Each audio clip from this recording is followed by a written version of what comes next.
तो आज हम चर्चा करेंगे भगवान का जो विशेष प्राकट्य है श्री जगन्नाथपुरी धाम में और उनके बारे में। तो भगवान भगवत गीता में कहते हैं, कथयन्तश्च माम नित्यम तुष्यन्ति च रमन्ति च। अपने भक्तों के बारे में जब कृष्ण भगवत गीता में वर्णन करते हैं तो कहते हैं, जब मेरे भक्त आपस में मिलते हैं, मच्चित्तः मदगत प्राणः, तो जिनका चित्त सदैव मुझ में लगा रहता है। और कृष्ण भगवत गीता के द्वारा हमसे डिमांड करते हैं, करते हुए कहते हैं, मन मना भव मद भक्तो। तो कहने का तात्पर्य है कि भगवत गीता का सार है एक प्रकार से कि कृष्ण में मन लगाना या कृष्ण का भक्त बन जाना। इसलिए भगवान भगवत गीता में कई जगहों में बारंबार ये वर्णन करते हैं और भगवान कहते हैं, मन मना भव मत भक्तो, मेरा भक्त बनो। श्रील प्रभुपाद जब अंतिम समय में आखिरी उनका विजिट था लंदन के लिए, तो प्रभुपाद जब लंदन गए तो वहां उनको मिलने के लिए कई सारे युवा गण आए वहां। और प्रभुपाद ने पूछा, उनके बारे में पूछा, तो किसी ने कहा मैंने ये डिग्री प्राप्त की है, मैंने वो किया है, मेरा ये डेजिग्नेशन है। तो प्रभुपाद कहते हैं, हम किसी और डेजिग्नेशन से इतना आकर्षित नहीं होते। हमारे लिए सबसे बड़ा डेजिग्नेशन क्या है? कृष्ण का भक्त बनना। इसलिए हम हमारे जीवन में कई प्रकार से कई चीजें या कई बड़ा बनना चाहते हैं, लेकिन भगवान सरलता से हमें कहते हैं कि संसार में कुछ आपको बनना है तो क्या बनो? भगवान का शुद्ध भक्त बनने का प्रयास करो। इसलिए भगवान स्वयं अवतरित होते हैं और ऐसे भक्तों के बारे में स्वयं भगवान अपने मुखारविंद से वर्णन करते हैं।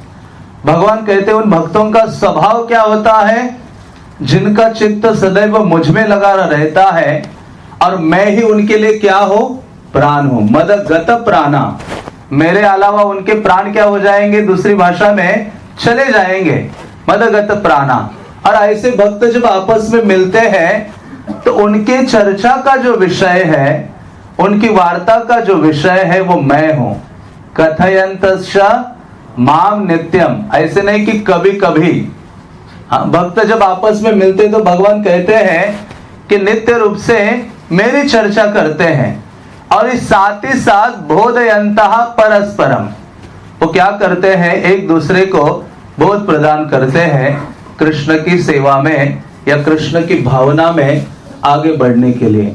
तो ऐसे भगवान कृष्ण जो हमारे आराध्य हैं, इसलिए चैतन्य महाप्रभु ने कहा, आराध्य भगवान ब्रजेश तनया तद्धाम वृंदावनम, कि हमारे कोई एक में वो आराध्य देव है तो वो कृष्ण है। और जितना कृष्ण हमारे लिए आराधनीय है उतना ही उनका धाम भी हमारे लिए क्या है? आराधनीय है, क्योंकि कृष्ण से वो अभिन्न है, कृष्ण का ही वो एक प्राकट्य है। तो ऐसे भगवान कृष्ण जो अनंत गुणों के भंडार है और उनके गुणों के बारे में एक भक्त क्या करता है? सदैव सोचता रहता है, सदैव मनन करता है। इसलिए जब हम शुरुआत में ही भगवान कृष्ण को प्रणाम करते हैं तो हम कहते हैं, हे कृष्ण करुणा सिंधो दीन बंधो। कितने गुणों का वर्णन कर रहे हैं और वास्तव में इसमें से किसी एक गुण को भी हम पकड़ लें और उस पर मेडिटेट करें तो हमारा जीवन पूर्ण रूपे न सफल हो सकता है और अंतिम समय में सरलता से कृष्ण का हमें स्मरण हो सकता है। तो ऐसे भगवान जो अनंत गुणों के खान है, जो अपने दर्शन से, श्रवण से जीवों को अपनी ओर आकर्षित करते हैं। इसलिए चैतन्य चरितामृत में कृष्णदास कविराज लिखते हैं, श्रवणे दर्शने आकर्षये सर्वजन। कृष्ण की विशेषता क्या है? उनके बारे में आप सुनोगे तो क्या हो जाएगा? उनकी ओर आकर्षित हो जाओगे। हजारों उदाहरण शास्त्रों में हमें प्राप्त होते हैं। श्रवणे दर्शने, और भगवान का दर्शन करने मात्र से भी हम उनकी ओर क्या होते हैं? खींचे चले जाते हैं। तो ऐसे भगवान कृष्ण जो गुणों के भंडार है और जिनके केवल 2 गुणों को सुनने मात्र से जो ब्रह्मवादी शुकदेव गोस्वामी है अपनी वो ब्रह्म की धारणा को त्याग देते हैं और भगवान के चरण कमलों की शरण ग्रहण करते हैं। हम जानते हैं ना शुकदेव गोस्वामी के बारे में। शुकदेव गोस्वामी तो डर रहे थे, माता के गर्भ में लगभग 16 साल के थे और वो बाहर ही नहीं आ रहे थे। पिता बाहर से कह रहे शुकदेव अरे बाहर आ जाओ, बाहर आ जाओ। बेटा कहता नहीं, माया है बाहर। कहता मैं हूं। व्यासदेव कहते मैं हूं यहाँ। कहते तुम भी तो माया में हो। अंदर से बच्चा बोल रहा है। हाँ, लेकिन कहते हैं माया का आदेश को बुलाओ। तो भगवान उस समय द्वारका में थे, तो व्यासदेव द्वारकाधीश को बुलाते हैं और जैसे ही बुलाते हैं भगवान कहते मैं हूं। तो उनकी बात मानकर शुकदेव गोस्वामी बाहर आते हैं। बाहर आते तो रुकते नहीं है घर में। वो मैराथन के लिए जैसे व्यक्ति दौड़ लगाता है वैसे माता के गर्भ से पांव बाहर डाला और वो क्या करने लगे, दौड़ने लगे। और यहाँ व्यासदेव चिल्ला रहे हैं हे बेटा, हे पुत्र, रुको रुको रुको। लेकिन पुत्र रुकने का नाम नहीं ले रहा था, वन में चला जाता है। लेकिन इनके पास एक अमूल्य धन था व्यासदेव के पास, और व्यासदेव क्वालिफाइड योग्य व्यक्ति को ढूंढ रहे थे कि ऐसा अमूल्य धन जो मैं प्रदान करूं। और वो क्या था, श्रीमद् भागवतम। तो ऐसे भागवतम जो भगवान के गुणों से, भगवान का नाम, रूप, गुण, लीला और धाम, इनकी चर्चाओं से परिपूर्ण है श्रीमद् भागवतम।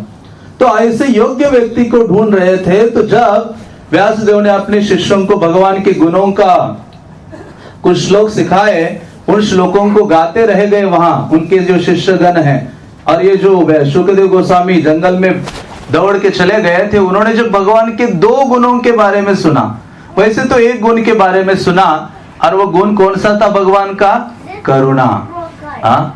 अहो बकीयम स्तन कालकूटम। सुना कि अरे वो परम भगवान कृष्ण, उनकी दया की या करुणा की कोई सीमा नहीं है। जो पूतना उनका वध करने के लिए तत्पर हो गए थे, जिसने अपने स्तन में बहुत ही जहरीला विष लगाकर उनको पिलाना चाह रहे थे, उसको भी भगवान ने क्या, कौन सा स्थान दिया है, माता का स्थान दिया है। जैसे ये सुना, शुकदेव गोस्वामी का हृदय विमल हो जाता है, मल से रहित हो जाता है और इतना द्रवित हो जाता है कि उन गुणों के प्रति शुकदेव गोस्वामी खींचे जाते हैं, आकर्षित होते हैं। उतना ही नहीं, जब कृष्ण के सौंदर्य को उन्होंने सुना, बरहा पीड़म नटवर वपु कर्णयो कर्णिकारम, कि भगवान इतने सौंदर्यवान हैं, जिनके इस रूप के बारे में और उनकी दया के बारे में जब सुना, तो शुकदेव गोस्वामी सब कुछ अपनी भौतिक जो धारणा है ब्रह्मवाद की, उसको त्याग देते हैं और कृष्ण की ओर दौड़ने लगते हैं या भगवान की शरण ग्रहण करते हैं। तो ऐसा ही भगवान का ये असीम गुण है करुणा, जो भगवान सारे जीवों के प्रति प्रदान करते हैं। और इसलिए भगवान को बहुत अधिक दुख होता है। इसलिए कृष्ण भगवद गीता में कहते हैं ममे वांशो जीव लोके जीव भूता सनातना मनशस्तानि इंद्रियानि प्रकृति स्थानी कर्षति, कि ये जो जीव है मन और इंद्रियों के संघर्ष में अत्यधिक कष्ट अनुभव कर रहा है। तो भगवान चाहते हैं कि वो जीव उस कर्षण की स्थिति से बाहर आ जाए। और बाहर कब आ सकता है, जब वो भगवान की एकमेव शरण स्वीकार करे।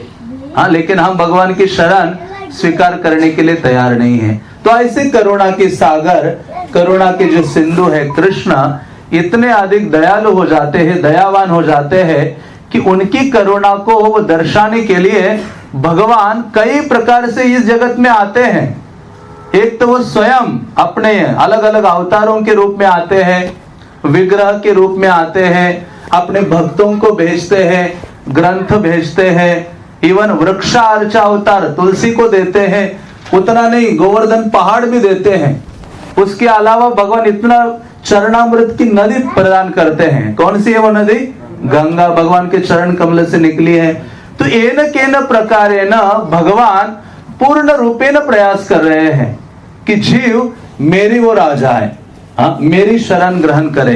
तो इस प्रकार से भगवान अपना जो प्रेम है वो प्रदर्शित करते हैं। और वास्तव में इस जगत में हम केवल एक ही चीज को ढूंढ रहे हैं, सुख को ढूंढ रहे ही है, लेकिन वास्तव में वो सुख की अनुभूति होती है जब कोई व्यक्ति हमसे प्रगाढ़ प्रेम करता है। और हम भी अपने जीवन में ऐसे व्यक्ति को ढूंढ रहे हैं जिससे हम पूर्ण रूपे में क्या करना चाहते हैं, प्रेम करना चाहते हैं। लेकिन हमें इस संसार में ना ऐसा व्यक्ति मिलता है जिससे हम पूर्ण रूपे न प्रेम करें, या कोई ऐसा व्यक्ति भी नहीं प्राप्त होता जो पूर्ण रूपे न हमसे प्रेम करता है। हाँ, लेकिन इस संसार में ये दुर्लभ है। इसलिए आचार्यगण कहते हैं, शास्त्र कहते हैं कि जो प्रेम के एकमात्र विषय है वो कृष्ण है। और ये हमें समझ में कब आता है, जब समय चला जाता है। इसलिए समय निकलने से पूर्व हमें क्या करना चाहिए, ये समझ जाना चाहिए साधु के द्वारा, शास्त्र के द्वारा और गुरु के द्वारा, कि कृष्ण ही मेरे एक में आराध्य या प्रेम के विषय हैं। हाँ, वो बहुत ही मुश्किल से समझ में आता है। हाँ, हम सोचते हैं कि मेरे पारिवारिक जन ही मेरे प्रेम के विषय हैं, देशवासी, हाँ, या फिर अलग अलग प्रकार से ढूंढते हैं। ऐसे ही एक व्यक्ति जिसका जॉइंट फैमिली था, जिसमें वो बूढ़ा हो गया था अभी, तो ये जब बूढ़ा हो गया था तो ये ऐसे ही सुबह मॉर्निंग वॉक के लिए निकला। तो जब निकला वहां से मॉर्निंग वॉक कर रहा था, तो उसने देखा कि एक धूप के जो चश्मे हैं, गॉगल्स है, उसकी एक शॉप उसको नजर आई। उसने सोचा, अरे मेरे पोते के लिए गॉगल परचेज कर लेता हूँ। तो वैसे ही वो शॉप में चला गया। शॉप में गया तो उसने ऐसे एक कुछ चश्मा उठाया और डाल दिया, अपने आंखों में धारण कर लिया। जैसे डाला तो उसको कई आवाजें सुनाई दे रही थी। उसने सोचा ये क्या हो गया, सुबह सुबह कोई ट्रैफिक नहीं है, हाँ, कुछ लोग इधर उधर घूम नहीं रहे हैं, लेकिन मुझे इतनी आवाजें क्यों सुनाई दे रही है। तो बाद में उससे पता चला कि ये जो चश्मा है, पहनने मात्र से जो सामने व्यक्ति है, आसपास लोग हैं, उनके मन में क्या चल रहा है वो सब क्या होता है, सुनाई देता है। तो उसने उस व्यक्ति को पूछा, दुकानदार को, सोचा इसको पूछता हूं कि क्या प्राइस है इस चश्मे का। तो दुकानदार उसी समय मन में सोच रहा था, ये बूढ़ा सुबह सुबह कहां से आ गया शॉप में, इसको मैं डबल प्राइस बताऊंगा। हाँ, तो ये उसको समझ में, जैसे चश्मा डाला इसने, पता चला कि ये तो ऐसा सोच रहा है। कहता है डबल प्राइस, मैं तुम्हें केवल सिंगल प्राइस दूंगा जो ओरिजिनल प्राइस है। उसने वो चश्मा लिया और अपने घर चले जाता है। जैसे घर में प्रवेश करता है तो जैसे अंदर गया, अभी ब्रेकफास्ट का समय हो गया था, घर में बहुत ही बड़ी बहू, छोटी बहू, अपने उनके पुत्र आदि थे।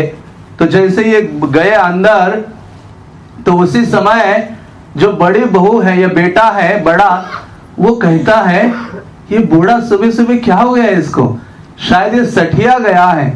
हाँ, इतना चश्मा काला डाल के यहाँ घूम रहा है सुबह सुबह। हाँ, फिर बहू कहती है कि हम तो सोच रहे थे ये जल्दी मर जाए, और ये तो अभी जवानी की तरह कार्य कर रहा है, अपने आप को दिखावा कर रहा है। तो ये सारी बातें छोटी बहू, बड़ी बहू, उनके बच्चे सब बोल रहे थे, लेकिन बाहरी रूप से प्रेम का दिखावा कर रहे थे। क्यों? क्योंकि जितना प्रॉपर्टी था वो इसी के नाम में था। अब इतनी सेवा का भाव उनके हृदय में उमड़ रहा था, इसलिए कि बस अंतिम समय में वो विल इनके नाम में कर दे और जल्दी चला जाए। तो ऐसी जब सिचुएशन देखी तो उसने सोचा कि वास्तव में इस घर में सब लोग मेरा क्या कर रहे हैं, इंतजार कर रहे हैं कि ये बूढ़े बाबा क्या हो जाएंगे, कब चले जाएंगे।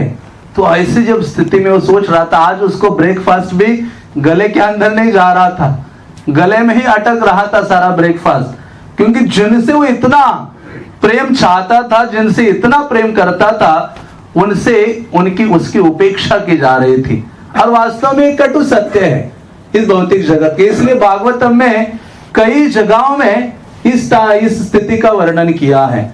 और उस समय ये सोच ही रहा था तो घर का कुत्ता वहां आ जाता है और उसके तलवे चाटने लगता है। हाँ, एक कुत्ते का स्वभाव है, मालिक का क्या करता है, वो जो पांव है चाटने लगता है, और वो कुत्ता उसकी ओर ऐसे देखकर कहता है, स्वामी महाराज आप तो बहुत सुंदर लग रहे हो आज। क्योंकि कुत्ते का सोचा कि ये क्या सोच रहा है, कुत्ता भी क्या सोच रहा है। तो कहता है ये इतना ही नहीं बोल रहा है, मेरे तलवे भी चाट रहा है, मुझे ये भी कह रहा है, और वो कह रहे सुंदर नहीं, आती सुंदर लग रहे हो आप। कहते वास्तव में यही एक व्यक्ति है जो मुझसे क्या करता है, जो कूदता है और वो प्रेम करता है। और जब उसका अंतिम समय आता है तो जितना भी धन प्रॉपर्टी था, जनरली किसके नाम करके चला जाता है, उस कुत्ते के नाम करके चले जाता है। तो वास्तव में ये भौतिक जीवन की ये कटु सत्य है या दुर्दशा है, लेकिन भगवान कहते हैं आवा बिना बंधु और के अच्छे तुम्हार। अरे तुम इस संसार में ढूंढ रहे हो, आप प्रेमी को ढूंढ रहे हो और कोई आपसे प्रेम करे उसके लिए भी ढूंढ रहे हो। हमें अल्टीमेटली प्यास है प्रेम की, और वो प्यास ऐसी है जो अतोषणीय है, जो कभी पूरी नहीं हो सकती। तो ऐसी प्यास बुझाने के लिए भगवान ही एकमात्र क्या है, प्रेम के विषय है। इसलिए भगवान कहते हैं श्री चैतन्य महाप्रभु, आमी बिना बंधु आर के अच्छे तुम्हार, मेरे इसके बिना, मुझसे बिना कौन और आपका अच्छा बंधु हो सकता है। तो इसलिए भगवान अत्यंत करुणामय है, अत्यंत करुणा के सागर है। और भगवान का ये जो करुणामय स्वरूप है अपने विग्रह के रूप में प्रकट होते हैं भूतल में श्री जगन्नाथ देव के रूप में। और उनका जो विग्रह है या भगवान इस रूप में प्रकट होते हैं भगवान जगन्नाथ के रूप में। और बल्कि कलियुगा में भगवान का ये स्थल है जहां भगवान स्वयं, क्योंकि हर युगों में भगवान अलग अलग स्थानों में निवास करते थे अपने धाम में। बद्रीनाथ में है, रामेश्वरम में है, द्वारका में है, अलग इन तीनों युगों में। लेकिन जब कलियुग होता है उस समय स्वयं परम भगवान अपने स्वरूप में विराजमान होते हैं। और उनका वो स्वरूप विग्रह का स्वरूप है जिसमें वो सारे जगत के प्रति अपने करुणा का विस्तार करते हैं। इसलिए ऐसे भगवान जगन्नाथ को पतित पावन कहा जाता है। क्या कहा जाता है? पतित पावन कहा जाता है, या उनको भक्त वत्सल कहते हैं, क्योंकि भक्त वत्सलता की कोई सीमा नहीं है। वो अपने भक्तों से इतना अधिक अफेक्शन, इतना अधिक प्रेम दिखाते हैं, प्रदर्शित करते हैं कि जो लगभग किसी अवतार ने प्रकट नहीं किया था। इसलिए ऐसे भगवान जगन्नाथ जिनको हम देखते हैं वो कैसे खड़े हैं, उनके हाथ ऐसे हैं। कोई और डीटीज है जो ऐसे सामने हाथ करके खड़ा है, कहते आओ, और वो तैयार है आपका आलिंगन करने के लिए। भगवान जगन्नाथ ऐसे विग्रह है जो हाथ सामने किए हैं और वो कहते आ जाओ, मैं आपका क्या करूंगा, आलिंगन करूंगा। तो क्या और चाहिए।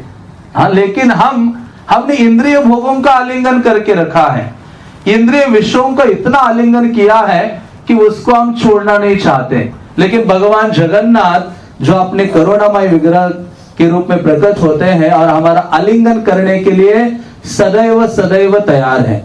इसलिए श्री चैतन्य चरितामृत में कृष्णदास कविराज कहते हैं कि ये इतने दयालु हो जाते हैं, क्योंकि संसार में क्या त्रिभुवन में कोई ऐसा मंदिर नहीं है जिसके जो मूल विग्रह है वो बाहर आ जा रहे हो किसी को मिलने के लिए। बाकी सब मंदिरों में, चाहे दक्षिण भारत हो या पूरे भारतवर्ष में, जो उत्सव विग्रह है वो बाहर जाते हैं पालकी में या उत्सव के लिए, फेस्टिवल के लिए। लेकिन भगवान जगन्नाथ ऐसे विग्रह है जो स्वयं मूल विग्रह क्या करते हैं, बाहर निकलते हैं। इसलिए कृष्णदास कविराज कहते हैं, ताहर सम्मति लैया भक्त सुख देते, रथे चढ़ी बाहर रहेला विहार करीते। कहते हैं कि रथ यात्रा उनका छल है, बहाना है, लेकिन वो श्री मंदिर में, जहां जगन्नाथ मंदिर में भगवान निवास करते हैं, वहां वो श्री या लक्ष्मी देवी का परमिशन लेकर क्या करते हैं, बाहर निकलते हैं।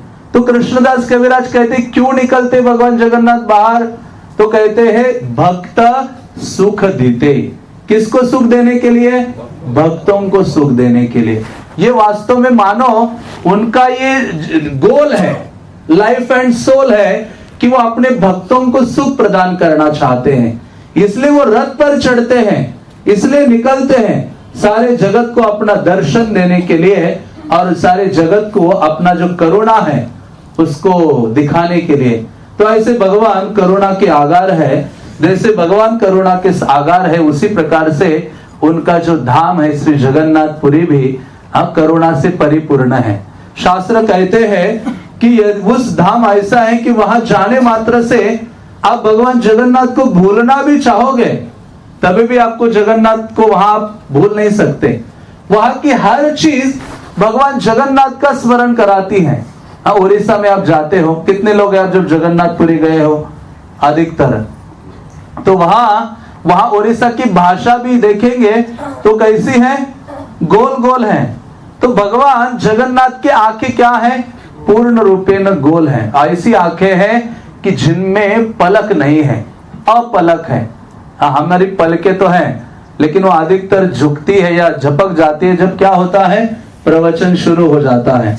हाँ, जब उसमें कुछ ज्यादा ही जो पलकें हैं नीचे हो जाती हैं। लेकिन अपलक दर्शन, भगवान जगन्नाथ जिनके पास पलकें नहीं है, वो निरंतर अब जो भक्त है या इस जगत के जीवों को निरंतर देखते रहते हैं और वो खुद भी आनंद अनुभव करते हैं।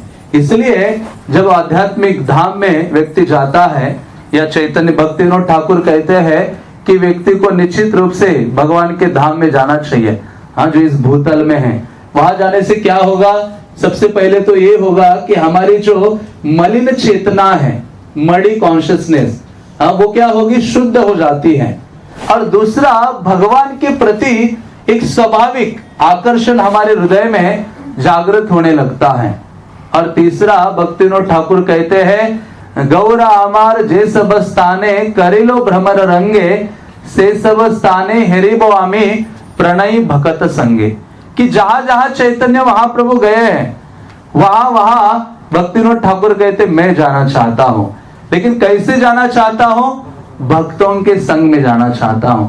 तो ऐसे जो भगवान का धाम है, जो भगवान की करुणा का एक प्रकाश है, करुणा का प्राकट्य है, जहां जाना चाहिए।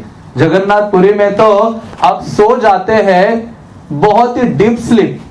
अभी तो ये सबसे बड़ा सक्सेस है कि किसी को डीप स्लीप आ जाए, है ना? इतनी गहरी नींद पाना मतलब मानो उसने कितनी बड़ी चीज प्राप्त की है अपने मनुष्य जीवन में।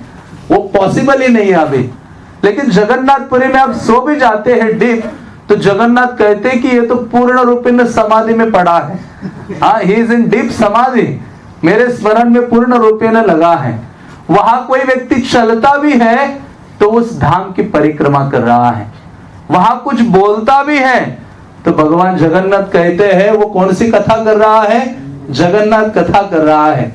तो आपको कथा का मौका कहा ना भी मिले तो कहा जाना चाहिए? जगन्नाथपुरी। और आप बोलते रहेंगे तो भगवान कहते हैं ये तो मेरा गुणगान कर रहा है।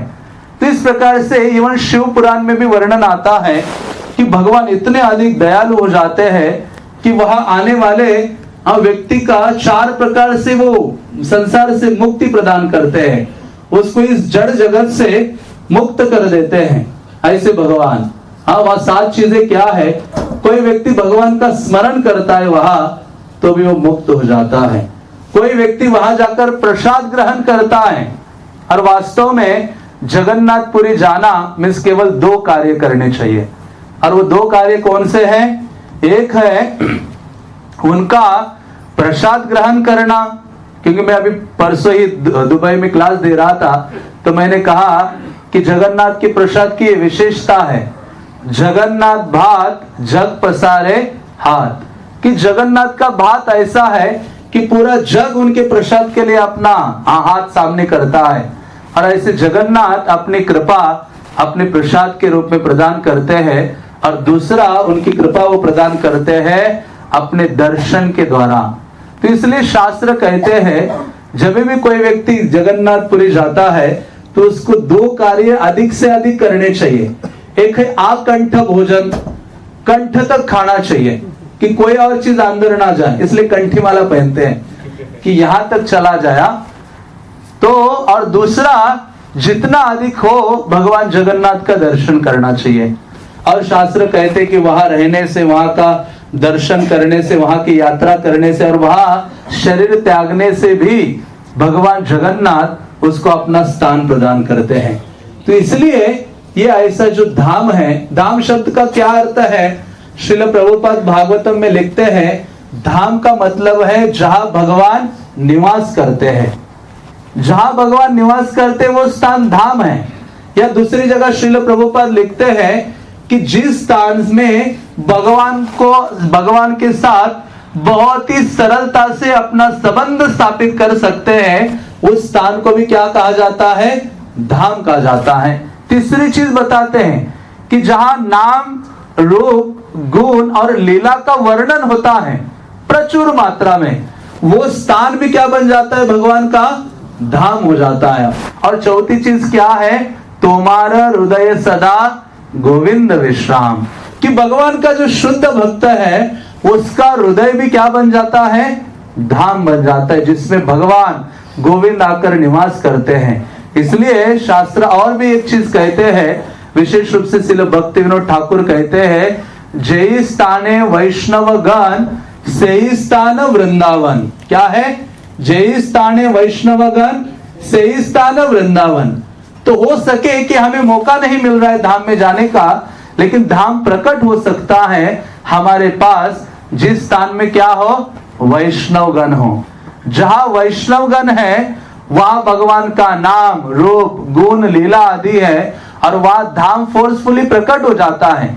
इवन भगवान स्वयं ही कहते हैं, नारद मुनि जब भगवान से मिलते हैं तो नारद मुनि कहते हैं कि हे कृष्णा, मैं तो भ्रमण करता हूं, आपके लीला गुण आदि का वर्णन करता हूं, तो वहां मुझे लोग पूछते हैं कि भगवान कहाँ निवास करते हैं।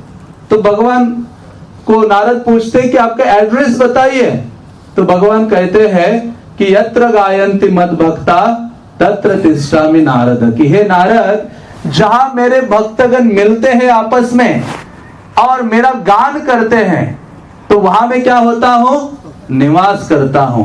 हरे कृष्णा कृष्णा कृष्णा हरे हरे, हरे राम राम राम हरे हरे। तो ऐसे भगवान जगन्नाथ जो अत्यंत दयालु है, जो करुणा के सागर है, उनका धाम उनको अत्यधिक प्रिय है।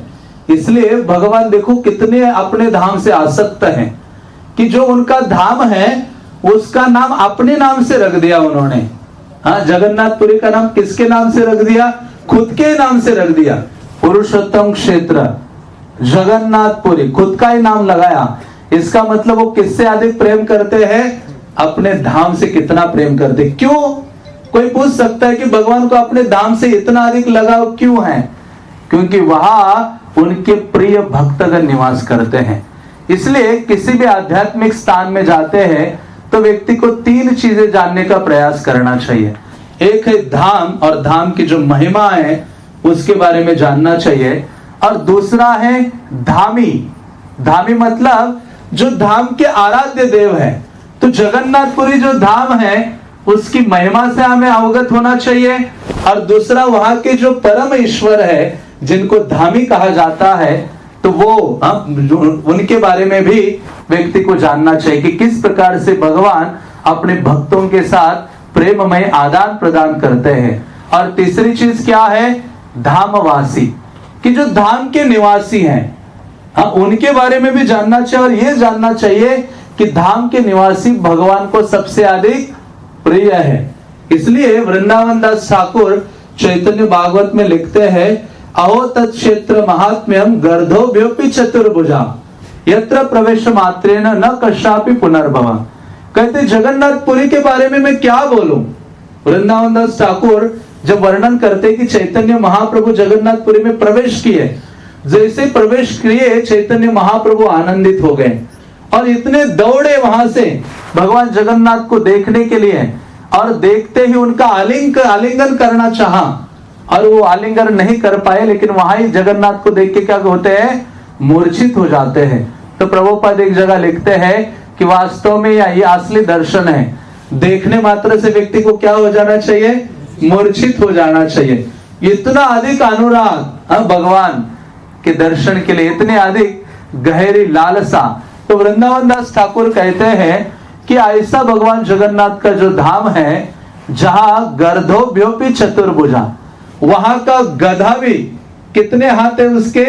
400 है, 4 भुजाओं वाला है, भगवान का पार्षद है। तो अब सोचो बाकी जो भगवान के सेवक वहां नियुक्त हुए हैं वो कितने महान हैं। लेकिन जनरली हम भगवान के धामों में जाते हैं तो वहां के लोगों को एक अलग नजर से देखते हैं। हाँ देख, और बहुत, चाहे वो हम हमेशा उनके साथ लड़ते हैं, झगड़ते हैं और सोचते हैं ये पैसे के लिए हमारे पीछे लगे हैं। कितनी प्रकार से हम उन धामवासियों के बारे में सोचते हैं, कितने प्रकार के अपराधों से हम गुजरते हैं, उसकी कोई कल्पना नहीं है। लेकिन हमें वो सब चीजें सहन करनी चाहिए, क्योंकि हम वास्तव में उनके सामने अपने आप को देखेंगे तो हम नगण्य हैं, तुच्छ हैं, कि भगवान के इतने प्रिय है कि भगवान ने उनको अपने नजदीक रखा है और हमें कहा दूर दूर फेंक दिया है, नहीं, कितना दूर दूर भेज दिया है। भगवान के अपने लोग हैं, उनको भगवान क्या करते हैं, नजदीक रखते हैं और इतना अधिक उनसे प्रेम है। हाँ, कई बार मैं भक्तों से सुनता हूं कि जगन्नाथपुरी जाते तो उनको पंडों से बड़ी शिकायत रहती है कि वो हाथ धो के पीछे लगे रहते हैं, अब मानो उनसे छुटकारा मिल जाए, ऐसा कई बार सोचते हैं। लेकिन वास्तव में भगवान जगन्नाथ उनसे अत्यधिक प्रेम रखते हैं। इवन रामानुजाचार्य के बारे में हम सुनते हैं, रामानुजाचार्य जब जगन्नाथपुरी आए तो उन्होंने देखा कि यहाँ की जो विधि है वो बिल्कुल ही अलग है, भगवान जगन्नाथ की जो सेवा विधि है। तो उनको लगा कि ये उचित नहीं है, मुझे शास्त्रों के और आधार पर, पंचरात्र आदि इनके आधार पर इन यहाँ के सेवकों को एक उचित विधि सिखानी होगी। तो उन्होंने कहा, राजा को कहा कि कल मैं क्या करूंगा, इन सारे पंडाओं को क्लास, उनको ट्रेनिंग दूंगा, पूजा अर्चना की विधि उनको सिखाऊंगा, मंगल आरती से लेकर शाम को शयन आरती तक। तो उस रामानुजाचार्य ने कहा कि सब लोग उपस्थित हो जाने चाहिए, जगन्नाथ के सेवक। और रामानुजाचार्य रात्रि में पुरी में अपने मठ में सोने के लिए चले गए।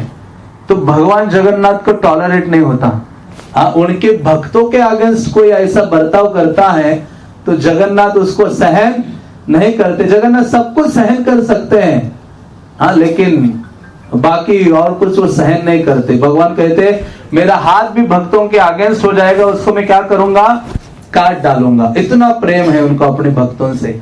तो ऐसे रामानुजाचार्य जब सुबह वो सो रहे थे रात को ही, और सुबह सारे भक्त उठे, जगन्नाथ मंदिर के सामने सब खड़े हो गए, वहां के जो पुजारीज है, पंडागण है, सब लोग इंतजार कर रहे थे कि रामानुजाचार्य आएंगे, हमें यहाँ से सिखाएंगे कि मंदिर का दरवाजा कैसे खोलना है, कैसे अंदर जाना है, कि क्या क्या विधि है, क्या क्या मंत्र है। हाँ, ये सारी चीजें वो चाह रहे थे उनके द्वारा सीखना। तो लेकिन भगवान को सहन नहीं हुआ, रामानुजाचार्य को रात्रि में ही वहां से उठा लिया।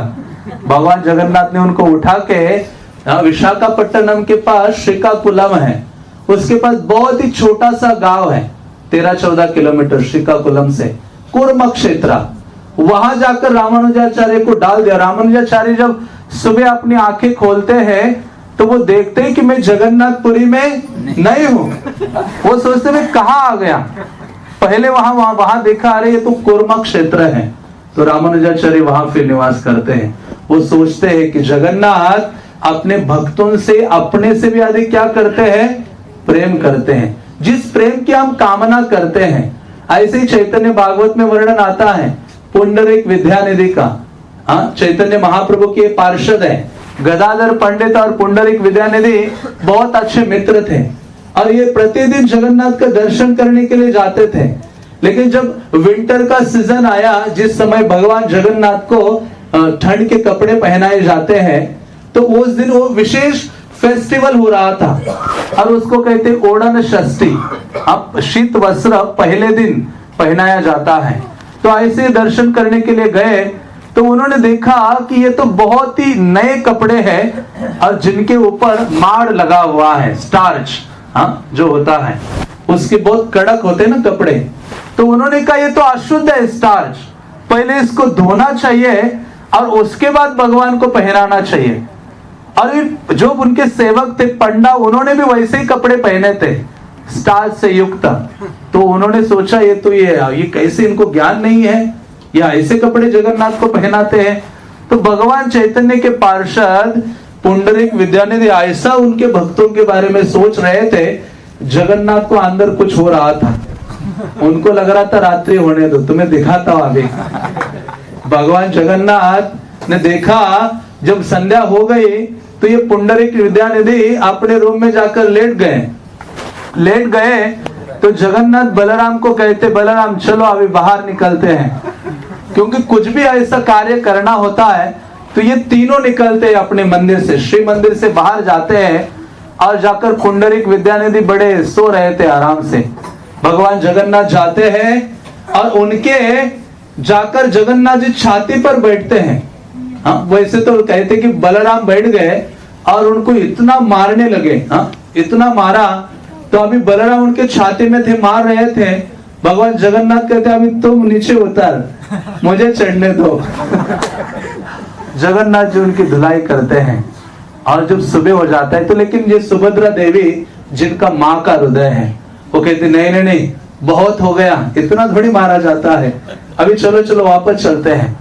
तो जब सुबह हो गई तो ये रोज प्रतिदिन जगन्नाथ का दर्शन करने के लिए जाते हैं। तो जी निकले तो इन्होंने ऐसे कपड़ा डाल के जा रहे थे, क्योंकि उनके गाल का साइज क्या हो गया था, ऐसे बड़ा हो गया था। तो वृंदावन दास ठाकुर चैतन्य भागवत में अंतिम लीला का वर्णन करते हैं। तो ये सब गदाधर पंडित आदि कहते कि क्या हो गया, कल आपको मिला था तो आपका साइज ठीक था, हाँ, लेकिन अभी सुबह सुबह आपका साइज इतना बढ़ गया है। तो उन्होंने हाँ इसका वर्णन किया। तो इस प्रकार से कहने का तात्पर्य है कि भगवान अपने भक्तों से अत्यधिक प्रेम करते हैं और ये वास्तव में भगवान जगन्नाथ की ये विशेषता है।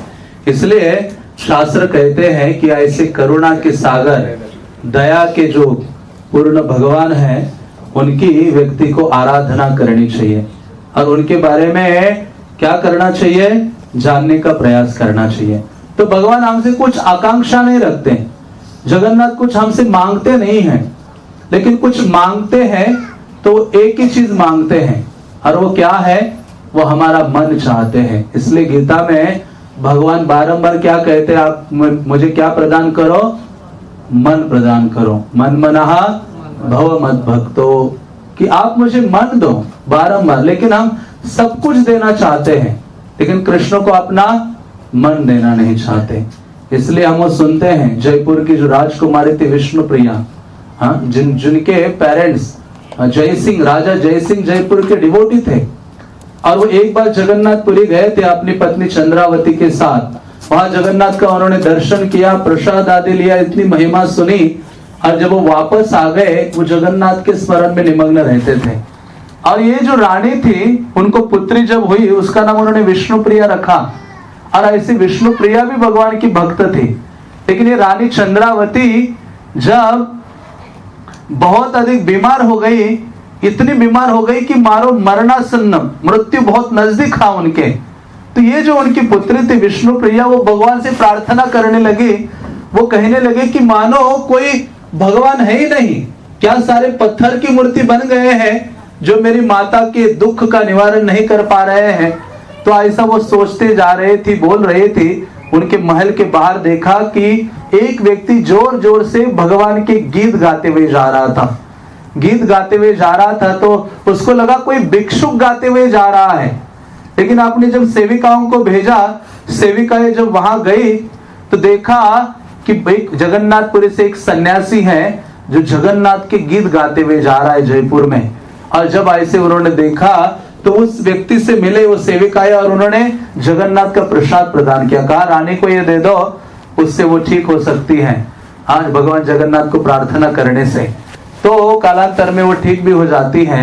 लेकिन जयपुर के जो राजा हैं, कोई भी जगन्नाथपुरी से आता है तो उनकी क्या करते थे, बहुत प्रशंसा और सेवा आदि करते थे। तो ऐसे एक बार एक पंडा आया जयपुर में और वो कुछ दिन रहा और जाने लगा जगन्नाथपुरी। जब जा रहा था तो राजा और रानी ने उनके लिए बहुत दक्षिणा, सोना और रत्न आदि दे दिए। तो इस जो राजकुमारी है उसको लगा भगवान जगन्नाथ के लिए मैंने कुछ देना चाहिए, क्या दे दूं मैं। तो सोचने लगी कि हे भगवान, आपको मैं क्या दे सकती हूँ। आपके तो सेवा में कौन लगी हुई है, लक्ष्मी सहस्र शत संभ्रम सेव्यमानम, हजारों हजारों लक्ष्मियां आदर के साथ आपकी सेवा में लगी है। तो आपको मैं रत्न सुवर्ण आदि क्या दे सकती हूँ।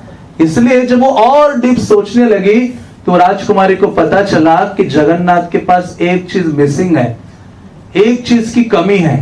तुरंत वो क्या करती है, पेन लेकर आती है, ताल पत्र लेती है, कस्तूरी को कस्तूरी की शाई बनाती है, इंक बनाती है, और उसके द्वारा उस पेपर में एक मैसेज लिख देती है, और जिसको एक छोटे से सुंदर बक्से में डाल के उस पुजारी को देती है, पंडा को, और वो कहते कि अब तुम इसको लेकर जगन्नाथपुरी जाना, ये जगन्नाथ के लिए मेरी भेंट है।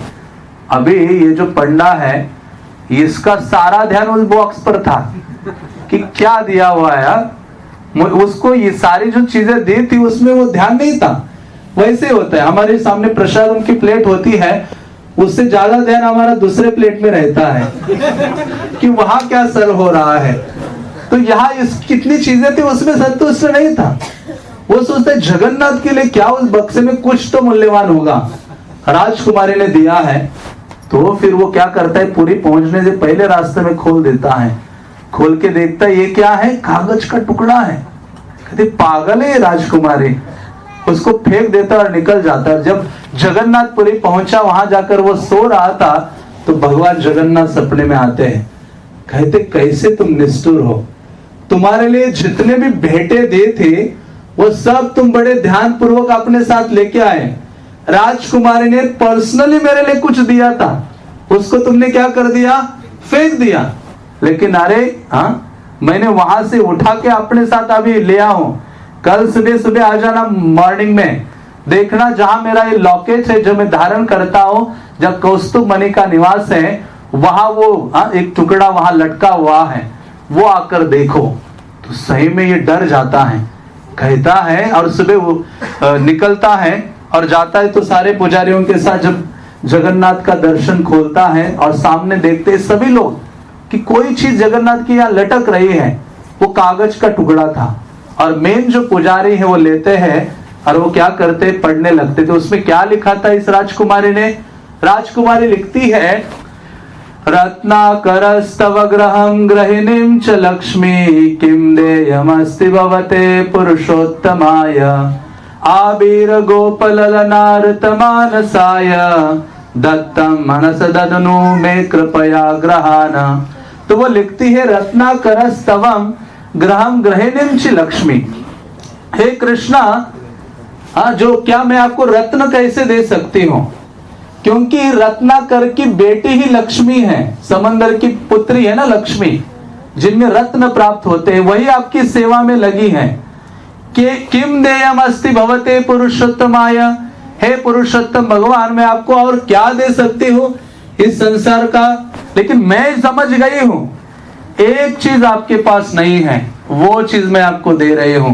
वो कहते आबीर गोपललना ऋतमानसाय, आप इतना अधिक वृंदावन के भक्तों से प्रेम करते हैं, गोपिकाओं से, ग्वाल बालों से, और सबसे इतना अधिक प्रेम करते हैं कि आपने अपना मन, जब आप वृंदावन से मथुरा द्वारका आए, क्योंकि जगन्नाथ क्या है, द्वारका के परम भगवान है, तो जब आप वृंदावन छोड़कर बाहर आए तो आपने अपना मन कहाँ छोड़ के आए थे, आप वृंदावन में छोड़ के आए थे। इसलिए कहते ऋतमानसाय, आपके पास मन नहीं है, इसलिए दत्तम मनस तदनु में कृपया ग्रहान।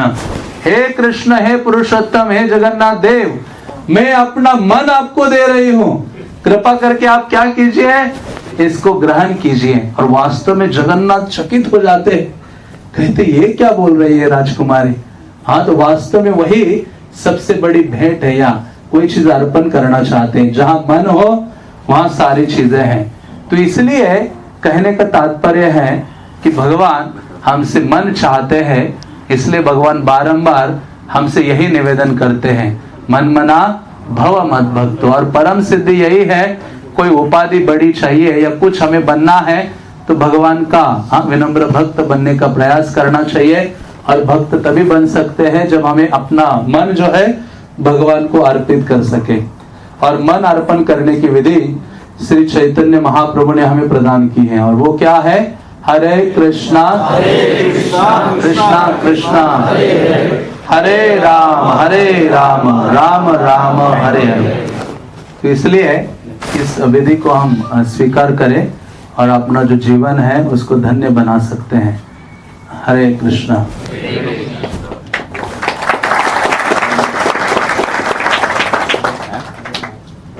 Please explain it. हरे कृष्णा। तो मैं जगन्नाथ भगवान के बारे में जानबूझ के ही बोल रहा था। आपको लगा होगा कि आज कोई ऐसा आसपास कुछ उत्सव नहीं है या कुछ रथ यात्रा नहीं आने वाली, लेकिन ये जगन्नाथ जी बीच में कहां से आ गए? तो ये बीच में आ गए हैं, भगवान स्वतंत्र हैं। तो रिसेंटली हमने भगवान जगन्नाथ के ऊपर एक 624 पेज का बुक लॉन्च किया था जगन्नाथपुरी में। श्रील गोपाल कृष्ण महाराज ने लॉन्च किया था, पूरी में हिंदी वर्जन है और कई सारे वरिष्ठ भक्तों ने इसकी बहुत ही प्रशंसा की है। श्रील लोकनाथ महाराज ने इसका फॉरवर्ड लिखा है और लोकनाथ महाराज ने पर्सनली कहा कि मैंने जगन्नाथपुरी के बारे में कई ग्रंथों का अध्ययन किया है, लेकिन ये जो बुक है, ऐसे शब्द थे उनके, वो कहते ये सारे किताब उनका बाप है, ऐसे लोकनाथ महाराज कह रहे थे। जब पुरुषोत्तम महाराज ने इसको देखा तो महाराज बहुत गंभीरता से इसके गोत्र हुए और लगभग एक साथ मेरे साथ चर्चा करते हुए पुरुषोत्तम महाराज ने कहा कि तुमने इस बुक में जगन्नाथ से संबंधित ऐसी कोई भी चीज नहीं बची। पुरुषोत्तम महाराज कहते हैं, भक्ति पुरुषोत्तम महाराज की सारी चीजें इस एक बुक में आ गई हैं। तो ये हमारा विनम्र प्रयास है, भगवान जगन्नाथ से संबंधित उनका जो धाम है, उनके जो प्राकट्य के 3 अलग अलग कथाएं हैं, बहुत ही विस्तृत रूप से कैसे जगन्नाथपुरी में प्रकट हो जाते हैं, द्वारका में प्रकट हो जाते हैं, वृंदावन में प्रकट हो जाते हैं, फिर भगवान का जो श्री मंदिर है जगन्नाथपुरी, उसके अंदर जितने भी छोटे छोटे टेम्पल्स भी क्यों ना हो, उनका बहुत ही विस्तृत रूप से परिचय है। भगवान का डेली शेड्यूल है, उनके हजारों भोगाज उनके नामों के साथ कि कितने भोगाज लगते हैं, उनके क्या अलग अलग प्रकार से लगते हैं, या उनका जो प्रसाद है उसकी महिमा है, उनके भगवान के सारे जो वेश आदि है, भगवान का रथ यात्रा, जितने फेस्टिवल्स है, जितना भी हो सके विस्तृत वर्णन करने का प्रयास किया है।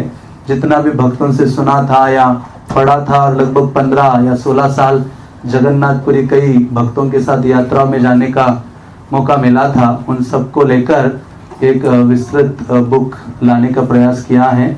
इसका नाम है भक्त वत्सलता का आश्रय स्थल श्री जगन्नाथपुरी। जगन्नाथपुरी धाम के श्रील प्रभुपाद के निताई गौर प्रेमानंदे। हरे कृष्ण।